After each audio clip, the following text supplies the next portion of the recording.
Hello दोस्तों, क्या हाल चाल। विजय सर आ गए आपके पास पढ़ाने आप लोग का सबसे पसंदीदा सब्जेक्ट, आपका अपना लेखा शास्त्र।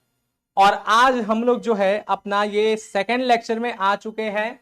और इससे पहले पिछले वीक में बस मेरा एक ही क्लास हो पाया, क्योंकि लास्ट वाले दिन यानी वेडनेसडे के दिन हमारा जो है लेक्चर लगा था। ठीक है, लेकिन आज से अब आप लोगों का पूरा प्रॉपर टाइम टेबल के अकॉर्डिंग मेरा क्लास लग गया है, जिसमें पूरा का पूरा घर गिर जाए। यहाँ पे अकाउंटेंसी पढ़ाते हुए हम जो है लेखांकन एक परिचय को स्टार्ट किए। और इस लेखांकन एक परिचय वाले चैप्टर में लेक्चर नंबर 1 के जगह यहाँ पे लेक्चर नंबर 2 होगा, क्योंकि पिछले क्लास में ही हम लोग लेक्चर नंबर 1 पढ़ लिए थे। ठीक है, इस लेक्चर के अंदर हम लोग क्या पढ़ रहे हैं? पिछले क्लास में लेखांकन के आवश्यक शब्दावलियां, ये वाला हम लोगों ने जो है अच्छे तरीके से पढ़ा था, समझा था, जाना था आवश्यक शब्दावलियों को। ठीक है, आज की इस क्लास में लेखांकन के उन्हीं आवश्यक शब्दावलियों में से जो शब्दावलियां बच गई हैं, जो शब्दावलियां समझने से बाकी रह गई हैं, उन सारे शब्दों का मतलब आशय सीखने वाले, समझने वाले। ठीक है, तो हम लोगों ने पिछले क्लास में जो है लेखांकन के आवश्यक शब्दावलियों को देखा था, और आज की क्लास में भी लेखांकन की आवश्यक शब्दावलियों को ही हम लोग समझेंगे। ठीक है, लेकिन आज की क्लास की लेखांकन की शब्दावलियां जो है वो थोड़ी सी अलग है।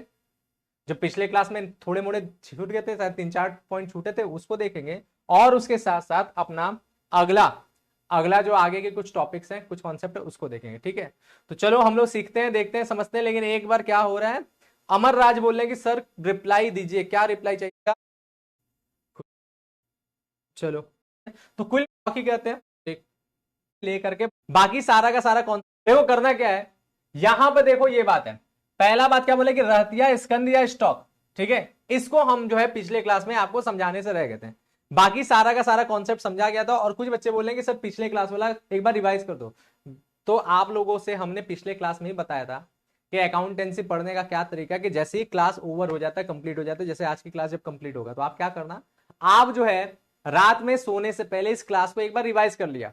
या तो वीडियो देख के पूरा रिवाइज कर लो, या तो फिर नोट्स लेकर के पूरा रिवाइज कर लो, लेकिन रिवीजन पूरा मार लो, ताकि वो बातें दिमाग में दोबारा से बैठ जाए। ठीक है, क्योंकि हम एक ही चीज को बार बार बहुत बार बताएंगे तो चीजें आगे नहीं बढ़ेगा, है ना बात। तो एक बार समझाते हैं, उसी समय पूछते हैं, क्लास के दौरान ही पूछ लिया करो। अगली क्लास में मत बोलना कि सर पिछले क्लास का रिवाइज करो, ऐसे नहीं हो पाएगा। ठीक है, इसी क्लास में इसी दौरान आप पूछ लो, अगर कोई बात नहीं। स्टॉक तो स्टॉक लिखा ही है, ताकि उस चीज को हम बता पाए। ठीक, तो चलो बात करते हैं। क्या सबसे पहले बात होता है रहतिया। रहतिया को भी हम लोग स्टॉक ही कहते हैं, स्कंद को भी स्टॉक कहते हैं, और स्टॉक तो स्टॉक लिखा ही है। तो कुल मिला के इंग्लिश इसका स्टॉक है। तो देखो एक्चुअल में स्टॉक का मतलब क्या होता है ना, एक तरह से स्टॉक का मतलब समझ लो भंडार। जो चीजें आपके पास रखा हुआ है, बचा हुआ है, उसी को स्टॉक कहेंगे, है ना बात। स्टॉक का मतलब जो चीज आपके पास बचा हुआ है, रखा हुआ है, वो चीज क्या है, वो चीज आपका स्टॉक कहलाता है। जैसे अगर आपके पास 5 पेन है, तो आप बोलोगे आपके पास 5 पेन का स्टॉक है। जो चीज आपके पास बचा है, रखा हुआ है, वही स्टॉक है। तो अकाउंटेंसी के पर्पज से अगर हम लोग स्टॉक की बात करें, तो स्टॉक किसके लिए यूज होता है? स्टॉक यूज होता है माल के लिए। और माल क्या होता है? पिछले क्लास में हमने बताया, स्टॉक किसके लिए यूज होता है? माल के लिए। और माल क्या होता है? हमने पिछले क्लास में बताया, क्या बताया था कि माल का मतलब होता है कि जिस भी वस्तु में व्यापार करते हैं। माल का मतलब क्या होता है? जिस भी वस्तु में व्यापार करते हैं, यानी जिस भी वस्तु से हम लोग लेन देन करते हैं, खरीदना बेचना करते हैं, जिस भी वस्तु में, उसी को हम लोग माल कहते हैं। जैसे एग्जांपल के तौर पे कपड़े का व्यापारी है, कपड़ा उसके लिए माल है। कंप्यूटर का व्यापारी है, कंप्यूटर उसके लिए माल है। मोबाइल का व्यापारी है, मोबाइल उसके लिए माल है। और अभी एक लेटेस्ट में एक बड़ा पंचायती वाला चीज चल रहा है, ये ट्रेंडिंग वाला ना, जेनजी जनरेशन। आप लोग हो ना जेनजी, है ना बात। ये ट्रेंडिंग वाला जनरेशन जो है ना बात। ये जो जेनजी जनरेशन जो है, ये क्या करता है? ट्रेंड्स को फॉलो करता है। और अभी एक बहुत तगड़ा ट्रेंड चल रहा है एक प्रोडक्ट का, तबूबू। जानते हो उसको? तबूबू ही शायद नाम है उसका ना, तबूबू। जानते हो? कौन जान रहा है इसके बारे में? बोलो, आप लोग जानते हो तबूबू के बारे में? तबूबू ही नाम है यार, क्योंकि हम थोड़ा सा नाम शायद मिस कर रहे हैं। एक डॉल, चाइनीज डॉल, जो देखने में बहुत ही डेंजरस है यार। अगर हॉलीवुड मूवीज में, हॉरर मूवीज में अगर उसको ले लो, लबूबू, उसको सामने रात के अंधेरे में दिखा दिया जाए, तो आधे लोग का तो अलग लेवल का इंस्टाग्राम पे हिट हो गया। जो अगर इस भी प्रोडक्ट में, अब देखो उस डॉल, बारबी डॉल का समझ में भी आता है, ये लबूबू तबूबू क्या चल रहा है यार, मेरे पल्ले नहीं पड़ रहा है, लेकिन सोचो यहां तक चला जा रहा है। तो यही बात यहां पे रखना। तो अगर इस भी प्रोडक्ट में, अब देखो उस डॉल पे, डॉल का डॉल, वहां पे डॉल बेचा जा रहा है ना, खरीदा जा रहा है, तो वो क्या है, वो माल है ना बात। तो माल का मतलब सीधी सीधी यही मतलब है कि जिस चीज में भी व्यापार हो, ठीक है, जिस चीज में भी व्यापार हो वही क्या है, वही माल है। ठीक है बात, यहां तक समझ में आ गया। चलो अब क्या बात है, अब यहां पे समझने वाली बात है कि स्टॉक क्या है। हम तो माल नहीं ना समझा रहे, माल तो हमने पिछले क्लास में ही समझा दिया। स्टॉक क्या है, स्टॉक का मतलब होता है कि यही, अगर माल बेचने से बच गया, ठीक है, आपके पास जितना माल बेचने से बच गया है, आपके पास रखा हुआ है, उसी को क्या कहेंगे, उसी को स्टॉक कहेंगे, उसी को रहतिया कहेंगे। डन बात, बात क्लियर है। तो माल का मतलब क्या हुआ, माल का मतलब है कि जितना भी, सॉरी स्टॉक का मतलब क्या है कि जो माल बेचने से बच गया है, बेचने से रह गया, उसको हम लोग क्या कहेंगे, उसको हम लोग स्टॉक कहेंगे। तो देखो यही बोल रहा है क्या, किसी दी गई तिथि पर, कोई भी डेट होगा, कोई भी डेट होगा, उस तिथि पर आप देखना, बिना प्रयोग किया हुआ या बिना बिका हुआ जो माल स्पेयर या अन्य मदे व्यवसायिक संस्था के लिए पास रहती है, उसे रहतिया स्कंदिया स्टॉक कहा जाता है।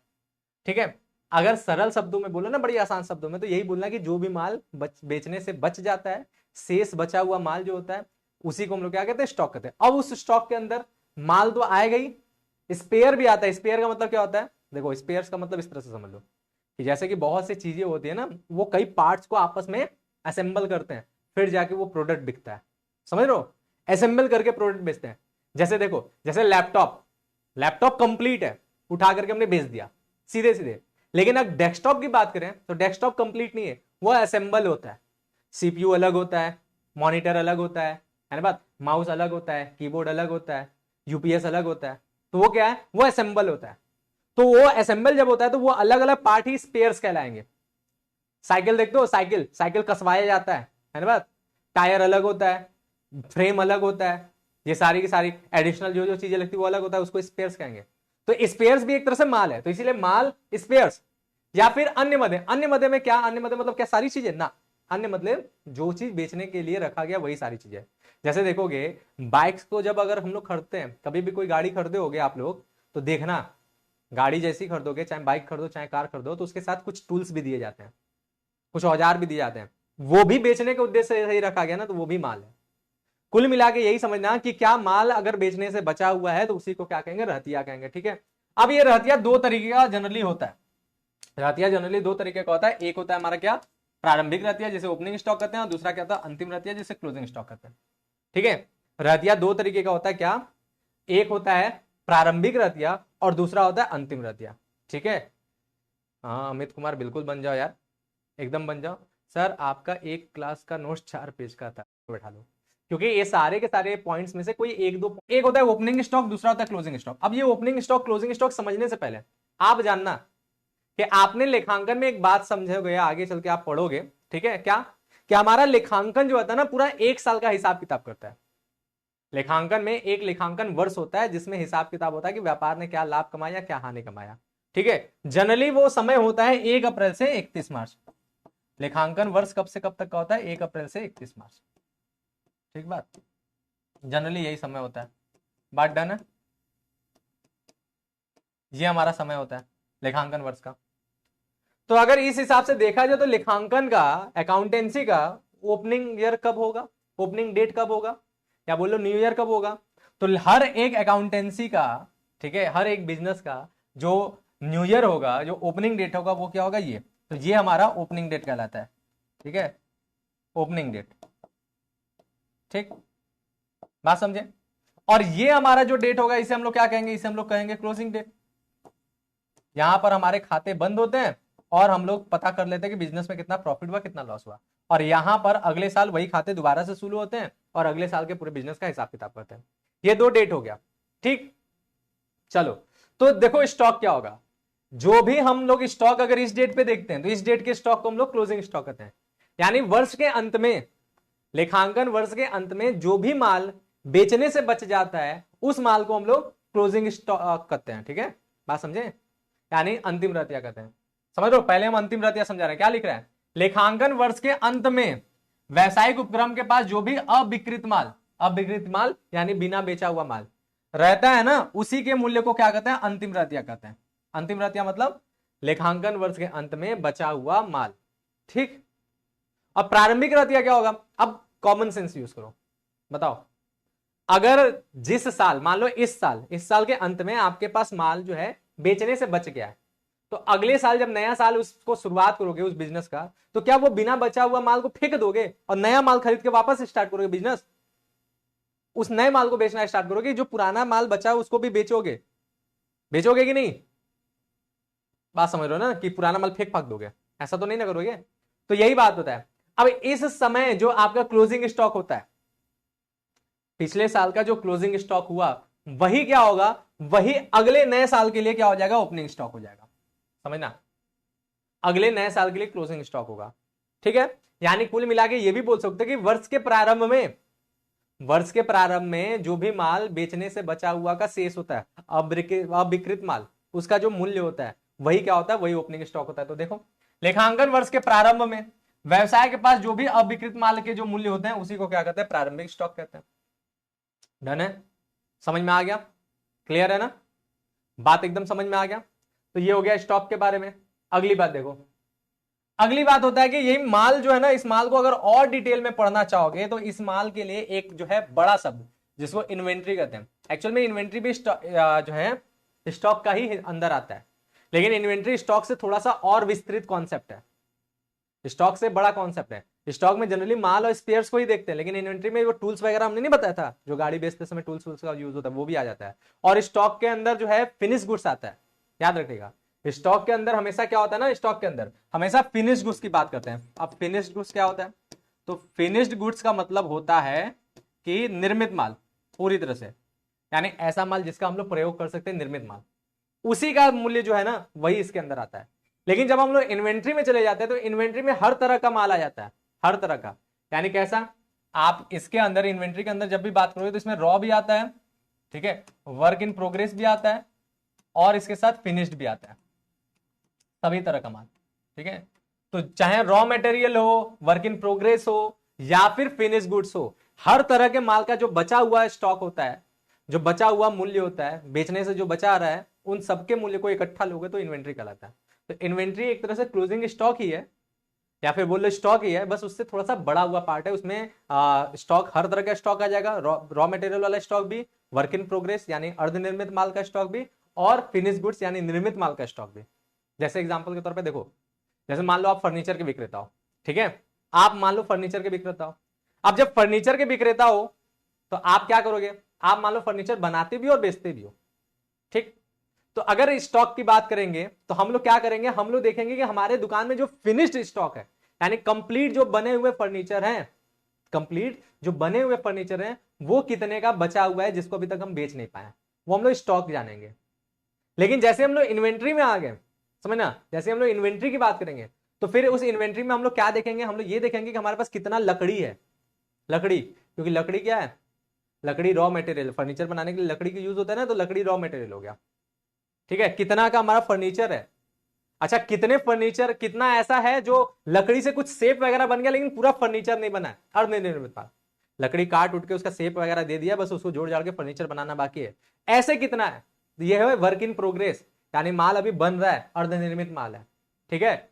और फिर हम लोग देखेंगे कि कितने का फर्नीचर बना हुआ रखा हुआ हमारे पास, ये भी लेंगे। तो इन्वेंट्री उससे थोड़ा बड़ा कॉन्सेप्ट है, इसमें रॉ मटेरियल भी आता है, वर्क इन प्रोग्रेस भी आता है, फिनिश्ड भी आता है। और स्टॉक की अगर हम लोग बात करते हैं तो स्टॉक में मात्र फिनिश गुड्स आता है। डन है बात, ठीक है। तो यही बात बता रहा है, क्या बोला है, व्यवसाय के सामान्य कामकाज के दौरान विक्रय हेतु रखी गई मूर्त संपत्ति अथवा ऐसे विक्रय के लिए उत्पादन प्रक्रिया में रखी गई संपत्ति अथवा पूर्ति संसाधन उपभोगजन्य माल को, मशीन स्पेयर्स को छोड़कर इन्वेंट्री कहा जाता है। इन्वेंट्री इस प्रकार का जो है माल की सूची है, इस प्रकार ये माल की एक सूची है। अगर इस तरह से लोगे ना तो बड़ा सर खा जाएगा।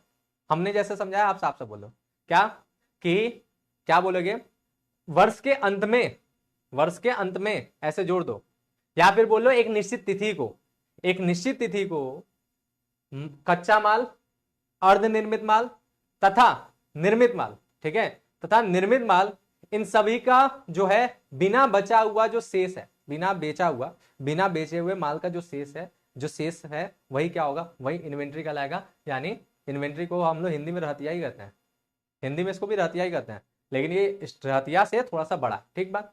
अब इसमें क्या है, एक और चीज जान लो कि जीवित पशु क्या होता है, जीवित स्टॉक, और उसके साथ साथ मृत स्टॉक क्या होता है।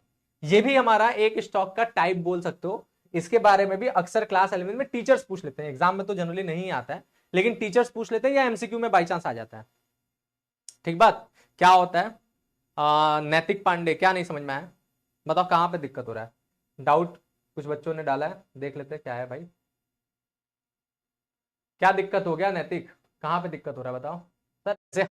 जो बचा पीछे देखिए, जनरली आप ऐसे बुक को फॉलो, ठीक है बताया रिया फिर से हमने, मैं राजस्थान से हूं और डीके जरूरी है, ज्यादा चल रहा है। ठीक है, स्टॉक क्या होता है, बोर्ड में वो बेस्ट बुक है, आराम से देखो उससे पढ़ो। ठीक, धन्यवाद। चलो अब हम बात करते हैं इसके बारे में कि ये हमारा जो है जीवित स्टॉक और मृत स्टॉक क्या होता है।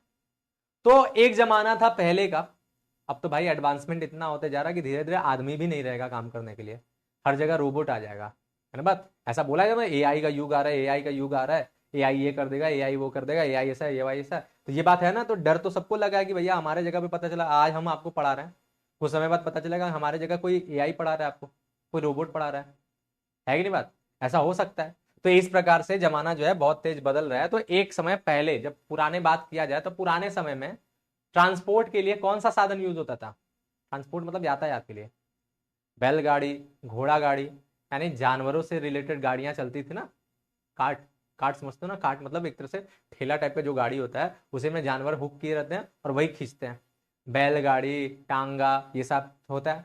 सोले मूवे में है ना बसंती और धन्नो, है कि नहीं बात, तो उस तरह की बातें हो। तो पहले इस तरह की चलते थे, तो पहले के समय बिजनेस वाले भी इस तरह के ट्रांसपोर्ट की चीजें यूज करते थे, सामान एक जगह से दूसरी जगह पहुंचाने के लिए क्या करते थे, उसका यूज करते थे। ठीक है, तो इसीलिए बिजनेस के ओनर को क्या करना पड़ता था, अपने पास जीवित रूप से जानवरों को रखना पड़ता था, उनको खिला पिला के उनको अपने संपत्ति के तौर पर रखना पड़ता था। ठीक है, तो ऐसे ऐसे कंडीशन में जो जानवरों का जो स्टॉक होता है, आपके पास जानवर कितने हैं, ठीक है, आपके पास जानवर कितने हैं उसका जो स्टॉक है उसी को हम लोग कहते हैं जीवित स्टॉक। आज के भी समय में जो भेड़ पालन, बकरी पालन, मछली पालन इन सब से रिलेटेड है। ठीक है, तो वैसा मछलियों को तो कोई गिनने नहीं जा रहा कि कितनी मछलियां हैं, लेकिन भेड़ हुआ, मुर्गी हुआ, ये सारे को गिन सकते हैं। तो इस प्रकार के क्या कहते हैं, इनको हम लोग जीवित स्टॉक कहते हैं, जो जिंदा है। समझे, पहले के जमाने में वो सब टांगा गाड़ी यूज होता था ना, टांगा बैलगाड़ी, तो इसमें बैल घोड़े ये सब क्या है, ये सब जीवित स्टॉक हो जाते हैं। ठीक बात। लेकिन पशुधन भी उसको कहते हैं, समझ लो ना, पशु है, समझ लो बात। और मृत स्कंद क्या होता है भाई, मृत स्कंद या मृत स्टॉक बोल लो, डेड स्टॉक। तो डेड स्टॉक बाकी जितना भी चीज यूज हो रहा है, बाकी जो भी संपत्तियां वो सब तो डेड ही है ना, फर्नीचर, मशीनरी, कंप्यूटर, ये सब क्या है, कार, ये सब क्या है, ये सब आपके मृत है। तो मृत स्कंद में या मृत स्टॉक में हम लोग क्या बोलेंगे, यही सब बाकी जितनी भी संपत्तियां जिनके पास जान नहीं है ना बात, जिनके पास जीवन नहीं है, वो सब हो गया। ठीक, देख लेते हैं मुस्कान, आपका भी डाउट देख लेते हैं भाई, बिल्कुल आएंगे, मटेरियल भी आ जाएगा इसमें बताया। देख, क्लास 11th में यानी कॉमर्स का बच्चा हमेशा जो है पागल की तरह होता रहता है, उसका दिमाग एक सेकंड के लिए सुन्न हो जाता है, रुक जाता है, ठहर जाता है, सोचने लगता है कि सही है कि गलत है। ये एक ऐसा कॉन्सेप्ट है, लेकिन इसको समझने के लिए हम बड़ा इजी आपको तरीका बता रहे हैं, बहुत इजी। इसको हम लोगों के समय बच्चे हमेशा कंफ्यूज करते थे, जब भी सर क्वेश्चन पूछे लेनदार को देनदार, देनदार को लेनदार समझ के बच्चे गलत आंसर देते हैं। कॉमर्स का ये एक स्टार्टिंग में क्लास 11 में बड़ी परेशान करने वाला टॉपिक है ये, लेकिन एकदम आराम से आप समझ लो, कभी कंफ्यूज नहीं होगे। ठीक है, दोनों जब एक जैसे जब दो दिखते हैं तो बड़ा कंफ्यूजन होता है। देखो ना, जब दो भाई एक ही जैसे दिखते हैं, लगभग एक ही उम्र के होते हैं, 1-2 साल का अंतर होता है, हाइट वाइट पर्सनालिटी सेम होता है, तो अक्सर रिश्तेदार उसमें कंफ्यूज होते हैं कि छोटा कौन है बड़ा कौन है, नाम में गड़बड़ करने लगते हैं, नाम गलत बोलने लगते हैं, होता है ना। सेम ऐसे थे, देनदार लेनदार देखने में एक ही तरह नाम लग रहा है, दार दार लगा हुआ है। ठीक है ना बात। तो इसीलिए क्या होता है, बच्चों को बड़ा कंफ्यूजन होता है, लेकिन बड़ी आराम से याद करना। क्या, जब भी देनदार लिखेगा तो देनदार का मतलब आप समझ लेना क्या, देनदार मतलब देने वाला। ठीक है, देनदार मतलब क्या समझ लेना, देने वाला। डन बात। ठीक, आपको दिमाग खुल जाएगा। और जब भी लेनदार लिखेगा तो लेनदार मतलब क्या समझ लेना, लेनदार समझ लेना क्या, लेनदार मतलब लेने वाला। ठीक है, इस तरह से आपको बात क्लियर होगा। लेकिन ये देने वाला लेने वाला क्या भाई, तो देखो देनदार मतलब हमने क्या बोला कि देने वाला, अब देने वाला कौन होगा, सोचो, देने वाला कौन होगा, बताओ, देने वाला कौन होगा भाई, जो आपका ऋणी होगा वही ना आपको पैसा देगा। तो इसीलिए देनदार जो है ना, देनदार को देने वाला भी कह सकते हो, और देनदार क्या होता है, देनदार ऋणी होता है। ऋणी मतलब क्या हो गया, ऋणी मतलब हो गया कर्जदार, जो आपका कर्जदार है, ठीक है, जो आपका कर्जदार है, आप उसके नहीं हो, वो आपका कर्जदार है, ऋणी है। ठीक बात, समझ लो बात, क्लियर है, ठीक है भाई। अब ये क्या है, हम इसको कर्जदार हटा दे रहे हैं, बस ऋणी समझ लेना, क्योंकि कर्जदार सुटेबल शब्द नहीं लग रहा। ठीक है, ऋणी, जो आपका ऋणी है, यानी आपने क्या किया होगा, आपका ऋणी कब होगा कोई, आप एक व्यापारी हो ना, यानी कैश कब होगा ऋणी, जब आप जिस व्यक्ति को उधार माल बेचते हो, ठीक है, यानी सीधी सी बात है, जिस भी व्यक्ति को, ठीक है, जिस भी व्यक्ति को, समझना, ठीक है, जिस भी व्यक्ति को, ठीक, जिस भी व्यक्ति को उधार माल बेचोगे, ठीक है, उधार माल बेचने पर, ठीक है, उधार माल बेचा जाता है, वो आपका ऋणी हो जाएगा। समझ रहे हो, ऋणी कब होगा आदमी, अगर कोई व्यक्ति है, जैसे मान लो हम हैं, हम एक व्यापारी हैं, सामने आप आ गए, ठीक है, मान लो सामने क्या, साक्षी आ गई, हम एक व्यापारी हैं, मेरे सामने साक्षी आ गई, और साक्षी आई हमसे कोई सामान लेने के लिए, मान लो हम किस चीज को बेच रहे हैं, मान लो हम मोबाइल का शॉप खोल के बैठे हैं, ठीक है, मोबाइल का शॉप खोल के बैठे हैं, साक्षी आई हमसे जो है मोबाइल खरीदने के लिए। अब आई साक्षी, तो साक्षी ने एक बहुत अच्छा फोन पसंद कर लिया, उसका जो है कीमत है 24,000 रुपए। साक्षी आई, साक्षी आके बोली कि सर मेरे पास जो है 24,000 तो नहीं है, अभी 23,000 रुपए है, सर कल लेना है, 1,000 और ले लेना, कल ला करके दे देंगे, ठीक है, एक हफ्ते बाद ला करके देंगे। अब हम सोचेंगे चलो मेरी परिचय की है, चलो हम क्या करते हैं, हम जो है इसका बकाया लगा देते हैं, और हमने उनको मोबाइल बेच दिया, ठीक है, हमने उनको मोबाइल बेच दिया। अब हमने मोबाइल नगद बेचा कि उधार बेचा, तो देखो आधा तो नगद है लेकिन कुछ उधार भी है, 1,000 बकाया लग गया। तो साक्षी मेरे लिए क्या हो जाएंगे, साक्षी मेरे लिए 1,000 की देनदार हो जाएंगे। क्यों, क्योंकि साक्षी बाद में हमें क्या करेंगे, साक्षी बाद में हमें 1,000 देंगी। तो जो भी देने वाला होता है वही क्या होता है, वही होता है देनदार, ये ऋणी होता है और ये उधार क्रेता होता है, उसने उधार में खरीदा है, व्यक्ति हैं जो बाद में उसने हमसे उधार में हो सकता है, कंपनी में हो सकता है, निगम में हो सकता है, इनमें से। क्लियर है, समझ में आ गया, ये देनदार है। तो देखो यही बात बोल रहा है कि वे व्यक्ति, व्यक्ति भी हो सकता है, संस्था भी हो सकता है, फर्म भी हो सकता है, कंपनी भी हो सकता है, निगम भी हो सकता है, इनमें से कोई भी, वे व्यक्ति जिनसे धन वसूलना रहता है, देखो जिनसे धन वसूलना रहता है, यानी जो हमें देने वाले हैं, जो बाद में हमें पैसा देंगे, जिनसे हमें धन लेना है, ठीक है, जिनसे हमें धन लेना है, देनदार जिनसे हमें लेना है, यानी वो देने वाला है, इस तरह से, ठीक है, अथवा जिसके पास संस्था की राशि दे है, अथवा जिसके पास संस्था की राशि दे, वही मतलब जो हमें देना है, ठीक है, उन्हें देनदार कहा जाता है। उदाहरण के लिए यहां पर बताया है कि नवीन को 20,000 रुपए का माल उधार बेचा गया, तो फर्म के लिए नवीन जो है वो क्या है, देनदार है, क्योंकि भविष्य में इसको भुगतान करेगा, क्योंकि भविष्य में नवीन क्या करेगा, पैसा देगा, ठीक, ये देनदार हो गया। गौरव कुमार झा बोलने से नहीं समझ में आया भाई, आप कैसे समझोगे भाषा, हम देनदार जिसने हमको कर्ज करके रखा है, समझे, लेनदार कौन होता है, ऋणदाता। अब हम कर्ज नहीं दे रहे हैं, हमने उधार नहीं बेचा, उसने हमको उधार बेचा है, उसने हमें पैसा दे दिया उधार में, समझ लो, यानी हमसे वो लेगा, लेने वाला है, यानी हमें उसको भुगतान करना होगा।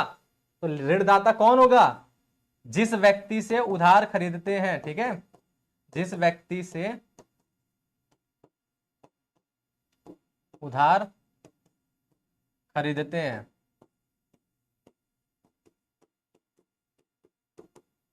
ठीक, जिस व्यक्ति से उधार खरीदते हैं वो हमारा क्या होगा, वो हमारा लेनदार होगा। देनदार का जस्ट उल्टा, देनदार है देने वाला, लेनदार है लेने वाला, ठीक है। अब क्या बात है, लेनदार आएगा हमसे पैसा मांगता है, हमसे पैसा वो मांगेगा, उसे हमें पैसा देना है भविष्य में, ठीक है, हमने उससे उधार लिया था, तो ये लेनदार हो गया, क्रेडिटर्स। देनदार क्या है, उसको हमने पहले से उधार दिया है, वो आएगा तो वो हमें पैसा चुकाएगा, हमें पैसा देगा, इसलिए वो देनदार है, ठीक। अब क्लियर है सबको, समझ में आ गया, तो बोलो भाई झा जी और बाकी बच्चे। चलो तो यहां तक सबको कॉन्सेप्ट क्लियर हो गया, तो एक बार जो है थम्स अप कर दो, आ गया, लेनदार और लेनदार हो सकता है, का बुक भी अच्छा है, ठीक है, टर्मिनोलॉजी है के तौर पे देखो। मान लो कि हम जो है ना, हम क्या है, हम उसको बेचते हैं, वो हमारा क्या, जैसे एक है कि डिस्काउंट को तो हमको हमारे हिसाब से सब जानते होंगे, जानते हो ना आप लोग डिस्काउंट क्या होता है, बोलो आप लोग बता दो जल्दी से कि, तो सबके जैसा तो हो गई। सबसे ज्यादा किसका यूज करते हैं यार, डिस्काउंट की जो है एकदम वाले दुकान पे ही जाएंगे, फंसा लेती बात।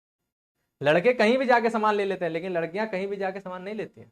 प्रोडक्ट जब भी वो लेने जाएंगे, कोई भी सामान खरीदने जाएंगे, तो एकदम क्या करेंगे, एकदम अपने परिचय वाले दुकान पे ही जाएंगे, चुन के रखी रहेंगे कि इन्हीं के पास जाना है, क्योंकि मेरा परिचय है, हम जो है सस्ता करा लेते हैं, और वो कर भी देते हैं। लड़कों का नहीं करेंगे सब, पता नहीं लड़कियों का जल्दी कर देते हैं, ठीक है। लड़कियां एकदम फंसा लेती बातों में, बहुत बढ़िया बार्गेनिंग होता है लड़कियों का, औरतों का, महिलाओं का बार्गेनिंग जो है ना भारत में टॉप लेवल का है। भारत की महिलाएं बहुत सेविंग करती हैं, बहुत जबरदस्त पैसा बचाती हैं, एकदम टॉप लेवल की बात है।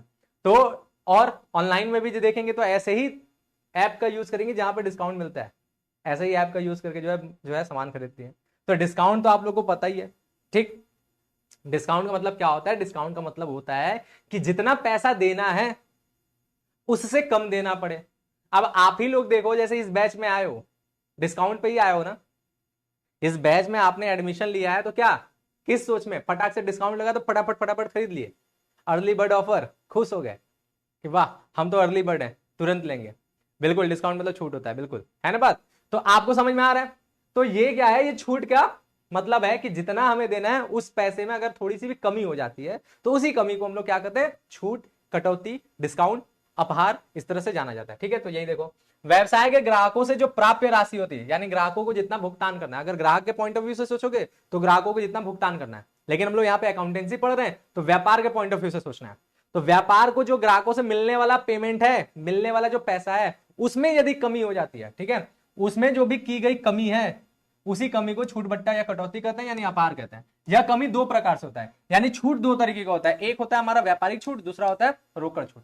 व्यापारिक छूट को हम लोग ट्रेड डिस्काउंट कहते हैं, ठीक है, व्यापारिक छूट को हम लोग ट्रेड डिस्काउंट कहते हैं। और अभी जो है इसके ऊपर कुछ बदलाव होने का चांसेस है, सरकार इसके ऊपर कुछ सोच रहा है, ठीक है। और दूसरा हमारा जो है कैश डिस्काउंट, दूसरा हमारा कैश डिस्काउंट।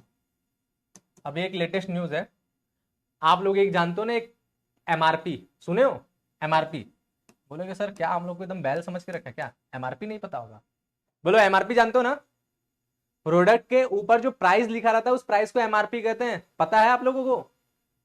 देखो कॉन्फिडेंस से बोले हैं कि हम आप लोग को बैल नहीं समझ रहे हैं, बताओ एमआरपी सबको पता है कि नहीं, एमआरपी का फुल फॉर्म क्या होता है, जल्दी बताओ, एमआरपी क्या होता है, सब जानते हो, जल्दी से बताओ, जल्दी बताओ, एमआरपी जानते हो कि नहीं, बोलो, इज्जत रख लिया आप लोग। एमआरपी का मतलब है मैक्सिमम रिटेल प्राइस, किसी भी प्रोडक्ट को आप जब खरीदना तो उस पर एमआरपी लिखा रहता है, उसी को होता है मैक्सिमम रिटेल प्राइस। तो ये होता है, ये इसी को हम लोग सूची मूल्य भी कहते हैं, ठीक है, यही लिस्ट प्राइस होता है, प्रोडक्ट के ऊपर लिखा हुआ मूल्य।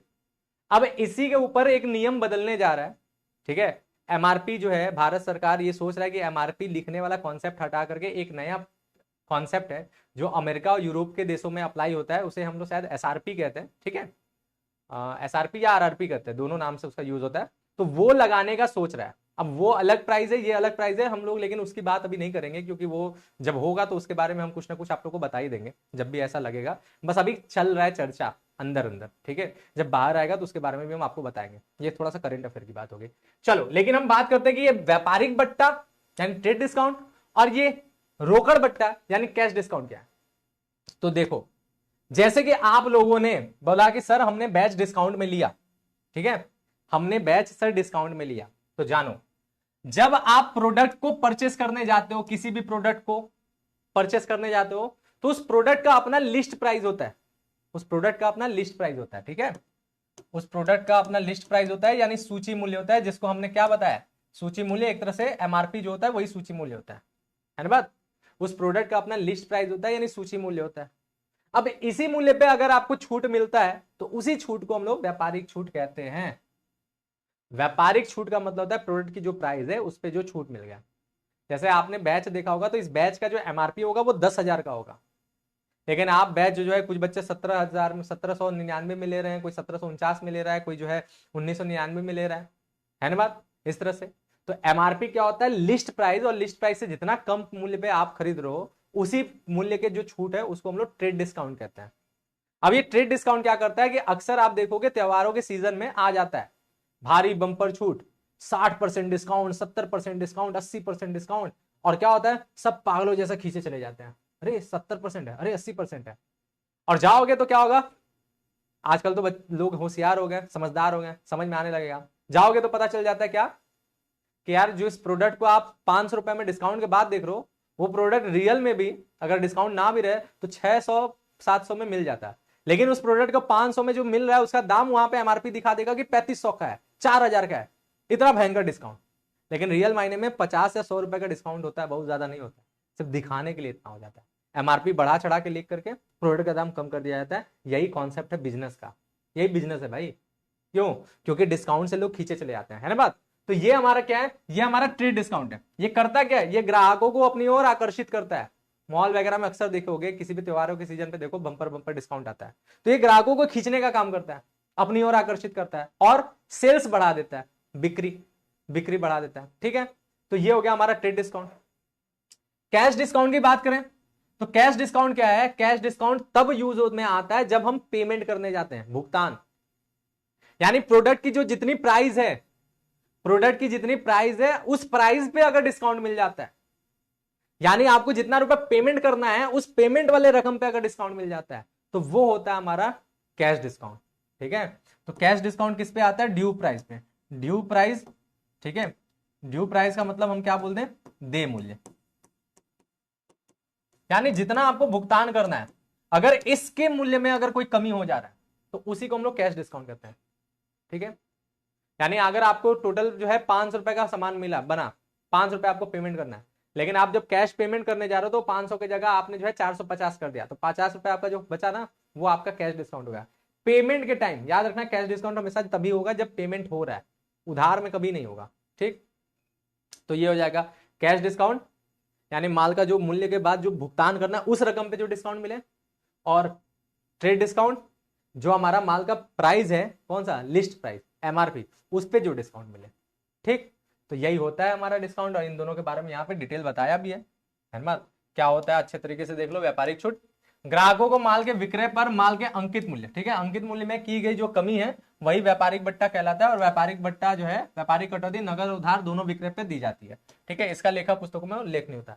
ट्रेड डिस्काउंट को लेखांकन में शो नहीं करते कि इतना डिस्काउंट हुआ। ठीक है, याद रखना, क्रय नगद और उधार हर समय होगा, लेकिन कैश डिस्काउंट हमेशा तभी होगा जब पेमेंट होगा, यानी कैश के समय। ठीक है, रोकड़ बट्टा क्या है, वस्तु के क्रय मूल्य का भुगतान निश्चित अवधि के पूर्व होने पर क्रय मूल्य में प्रदान की गई जो छूट होती है वही रोकड़ बट्टा कहलाती है। रोकड़ बट्टा कटौती का मुख्य उद्देश्य होता है ग्राहकों से समय से पूर्व भुगतान करना।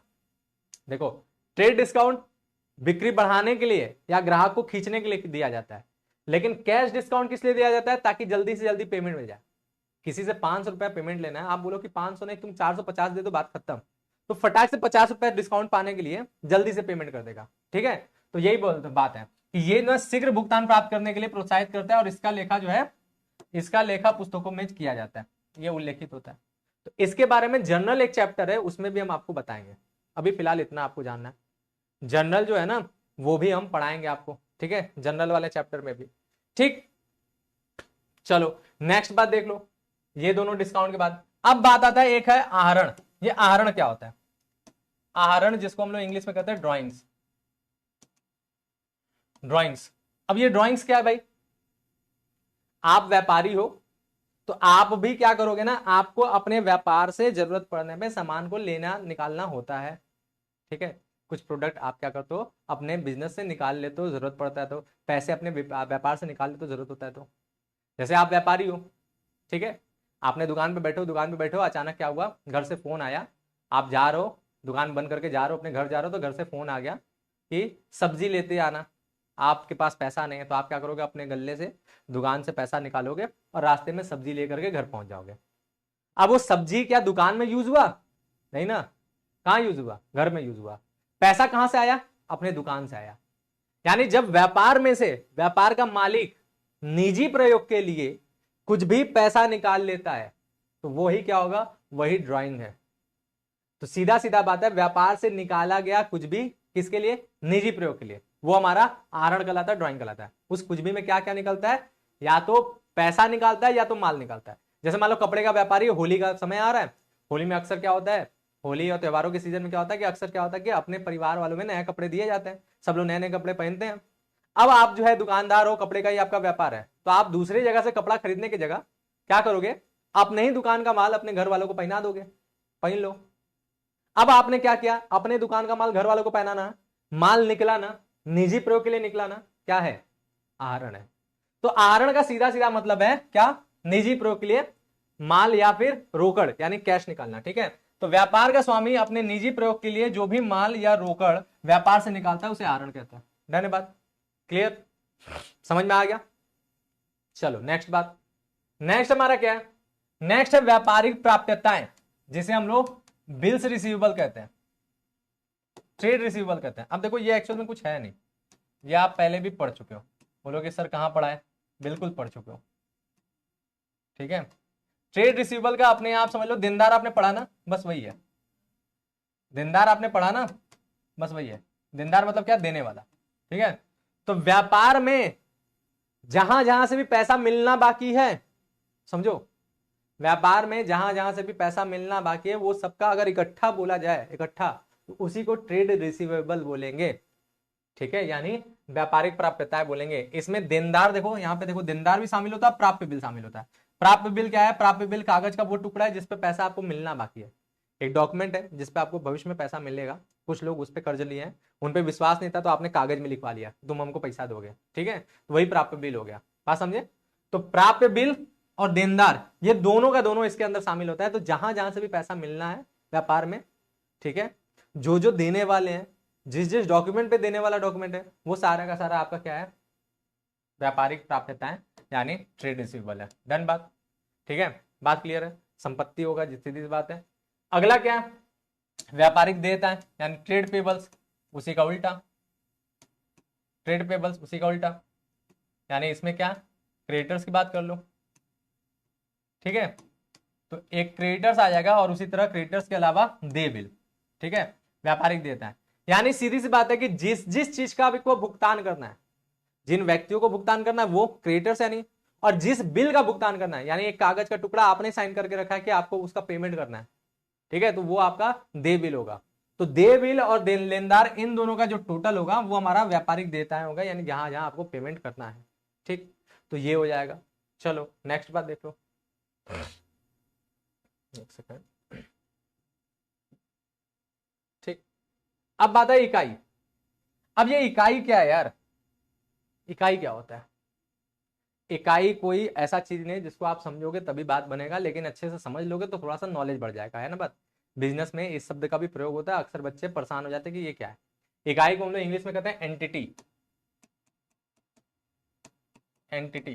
ठीक है, अगर हम सिंपल सी बात करें तो एंटिटी का मतलब क्या होता है, सीधी सी बात अगर करें तो किसी भी चीज में एंटिटी यूज हो सकता है। तो एंटिटी का मतलब होता है जो है प्रत्यक्ष रूप से, जिसका होने का कोई वास्तविक कुछ महसूस है कि हाँ ये है, पता ना यार मेरा तो महत्व ही खत्म हो गया है, हम यूजलेस हो गए हैं, ऐसे लोग मैं नहीं बोलते डिप्रेशन में, यार हम यूजलेस हो गए, हम महत्वहीन हो गए, हम रहे या ना रहे हमारे घर में किसी को फर्क नहीं पड़ता, ऐसे लोग बोलते हैं, है ना बात। तो वो अपने अस्तित्व की लड़ाई लड़ते हैं। एक तरह से एंटिटी मतलब अस्तित्व बोल सकते हो, अस्तित्व, मेरा अस्तित्व खत्म हो गया लोग बोलते हैं ना, तो अस्तित्व को ही हम लोग एंटिटी कहते हैं। अगर आपका अस्तित्व है यानी आपकी एंटिटी है, अगर आपका अस्तित्व नहीं यानी आपकी एंटिटी नहीं है, एक तरह से ऐसे बोल सकते हो।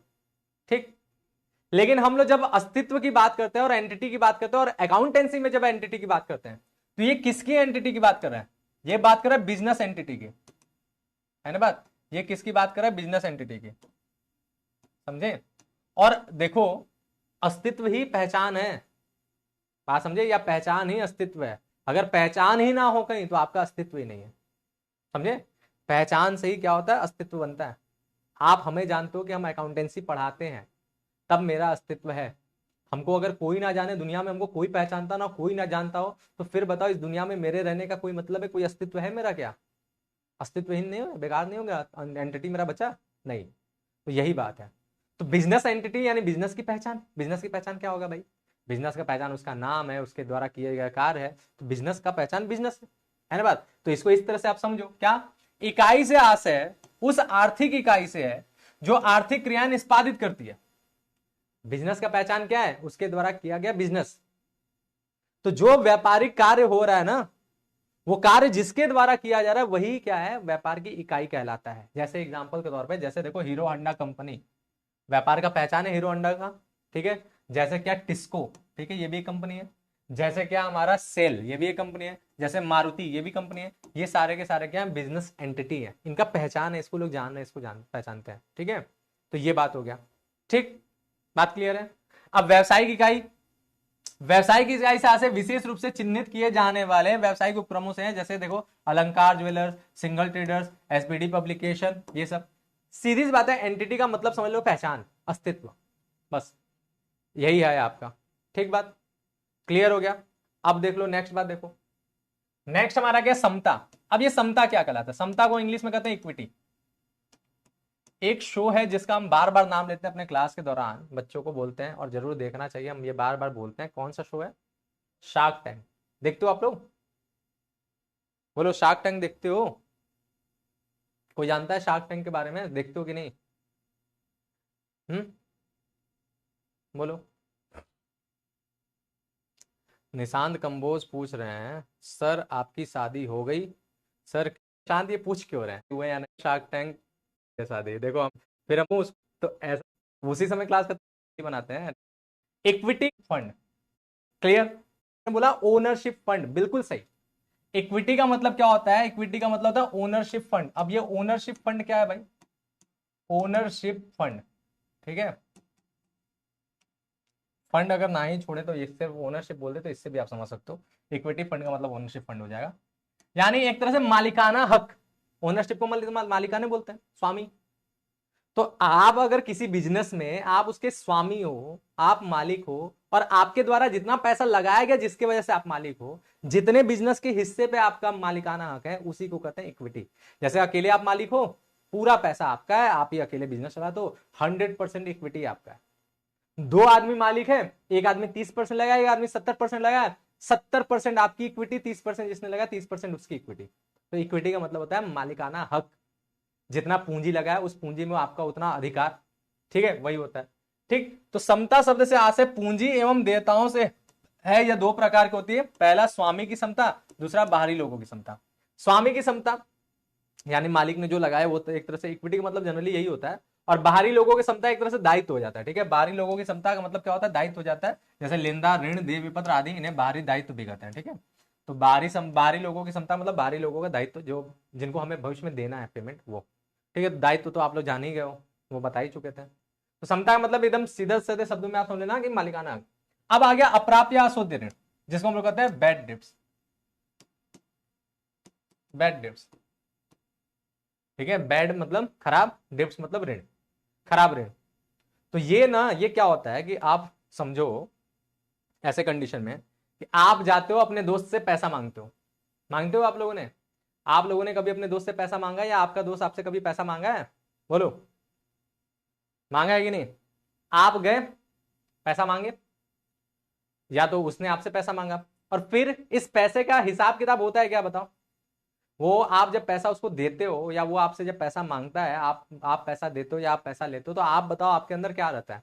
ये आप उम्मीद लगाते हो कि पैसा मिलेगा कि नहीं मिलेगा? बोलो, उम्मीद रहता है? दोस्त क्या करते हैं, पैसा दे देते हैं? दोस्त पैसा देते हैं कि भूल जाते हैं, मजा ले लेते हैं? बोलो, ज्यादातर चांस में पता नहीं हिसाब किताब कैसा, ज्यादातर लड़कों में तो ऐसा ही होता है, ठीक है। तो नहीं ले पाए, दुकान में होता है ना, धन हमको नहीं मिल रहा है, तो वही क्या है, वही हमारा बैड डेब्ट, समझ रहे हो?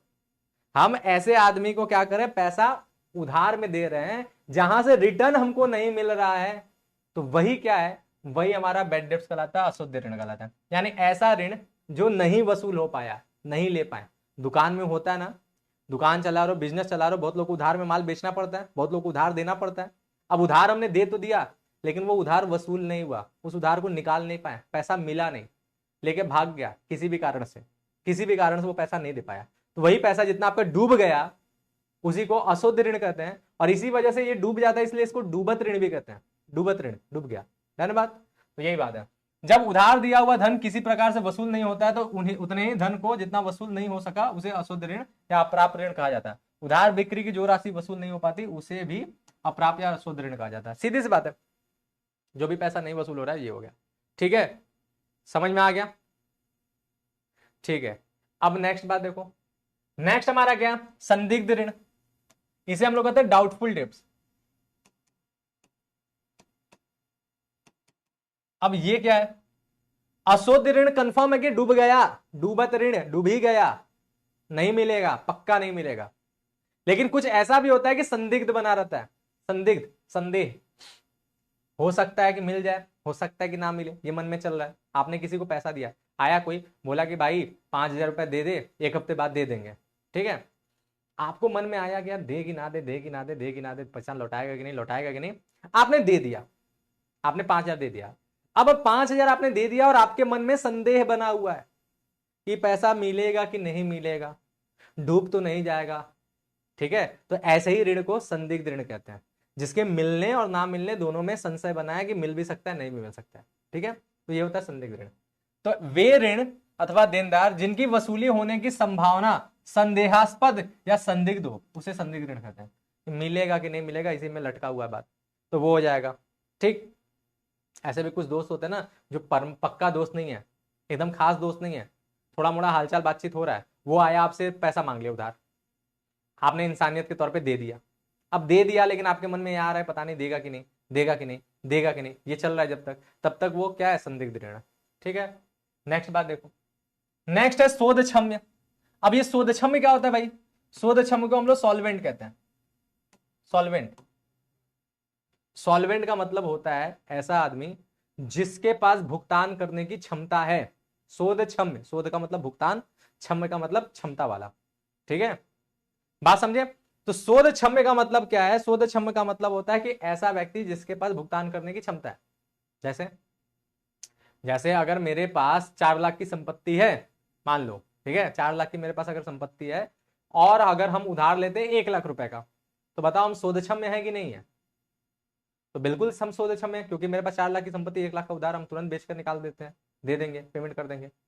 लेकिन मेरे पास 4 लाख की संपत्ति है और हमने क्या किया, हमने 4 लाख का उधार ले लिया, तो बताओ शोधक्षम्य है कि नहीं है। फिर भी शोधक्षम्य है, क्योंकि 4 लाख की संपत्ति, 4 लाख का उधार है, आराम से बेचे, पेमेंट कर सकते हैं, कर सकते हैं, तो शोधक्षम्य है। लेकिन अगर मेरे पास 4 लाख की संपत्ति है और हमने जो है 5 लाख 6 लाख का उधार ले लिया, अब क्या है, अब अशोधक्षम्य हो गए हैं। अब मेरे पास पैसा ही नहीं है, हम संपत्तियों बेच देंगे, नीलाम कर देंगे, तब भी कहां पूरा पेमेंट हो रहा है, कर पाएंगे क्या, तो वो हो जाएगा अशोधक्षम्य। शोधक्षम्य का मतलब होता है जो अपने दायित्व का पूरा भुगतान करने की क्षमता रखता हो, ठीक है, तो यही बात हो गया। एक व्यवसायी तब शोधक्षम कहा जाता है जब अपने वो सभी दायित्वों के भुगतान में पूर्णतः समर्थ हो, पूरा क्षमता है कि वो आराम से भुगतान कर दे। लेकिन दूसरा हमारा दिवालिया कहते हैं, अरे यार खाता कहां से आ गया, एक सेकेंड, दिवालिया खाता नहीं लिखा है क्या, अरे भाई साहब, यहां दिवालिया हो गया, ठीक है, इसको हम थोड़ा सा ऊपर कर देते हैं।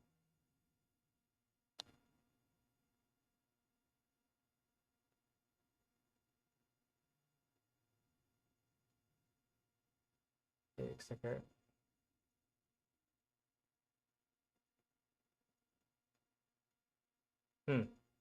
दूसरा दिवालिया की बात करते हैं। दिवालिया को हम लोग इनसॉल्वेंट कहते हैं, ठीक है, सॉल्वेंट का उल्टा होता है इनसॉल्वेंट, दिवालिया। तो दिवालिया वही है शोधक्षम में जिसको शोधन करने की क्षमता है, अशोधक्षम में जो हो जाएगा वही दिवालिया हो जाएगा। यानी अगर आप अपनी संपत्ति से भी ज्यादा कर्ज ले लिए, ठीक है, यानी आपका संपत्ति हो गया कम, ठीक है, संपत्ति हो गया कम और आपका दायित्व हो गया ज्यादा, आपका दायित्व हो गया ज्यादा, तो ऐसी परिस्थिति को ही क्या कहते हैं, ऐसी परिस्थिति को ही कहते हैं दिवालिया। तो कोई भी दिवालिया तब कहलाता है जब जब उसके पास ये क्षमता ही नहीं कि वो अपना सारा का सारा कर्जा चुका पाए, ठीक, ये बात डन है, क्लियर है। तो क्या है, दिवालिया से आशय उस व्यक्ति से जिसकी संपत्तियां उसके दायित्व को चुकाने में अपर्याप्त है, संपत्तियां दायित्व को चुकाने में अपर्याप्त है, ठीक है। अब खाता क्या होता है, तो इसके बारे में हम लोग आगे पढ़ेंगे, आराम से उसको समझेंगे, तो इसीलिए खाता हम रहने देते हैं अभी। चलो, तो बस आज की क्लास में बस इतना ही बातें था, ठीक, तो आगे पढ़ेंगे। क्रेडिट क्या होता है इसको भी अभी रहने देते हैं। हम लोगों ने जितनी भी हमारी जरूरत के